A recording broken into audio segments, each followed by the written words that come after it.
शहरयार, ये क्या बदतमीजी है? वो बाजी, वो जल्दी में हम की फाख्ता नहीं मिल सकी तो मैं ये दवाएं ले आया हूँ, ये पट्टियां ले आया हूँ कि आप मेरे जिस्म के जितने हिस्से तोड़ती चली जाएंगी, मैं इन पट्टियों से, इन दवाओं से जोड़ता चला जाऊंगा। कीजिए मश्क नाज। शहरयार, मैंने तुम्हें एक काम के लिए बुलाया है। हाँ, काम करिए। एक सेकंड बाजी, वो कुर्बानी से पहले ना एक घूंट पानी पी लूं जरा।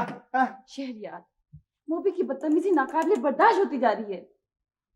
बोबी की बदतमीजी का नाम कहीं मरियम तो नहीं है? मैं बहुत ज्यादा परेशान हूँ, थक गई हूँ मैं। हाँ हाँ बाजी, देखिए ना, कल तक आपका चेहरा कितना खिला खिला था, आज तो बिल्कुल मुरझाई हुई मटर की फली लग रहा है। झुर्रियां ही झुर्रियां। क्या? हाँ, नहीं। 20 साल पुरानी लग रही हैं आप मुझे। पहली नजर में तो मैं पहचान ही नहीं सका आपको। ये लड़का मुझे बर्बाद करके रहेगा। अरे कर दिया बर्बाद, अब क्या रह गया खंडर।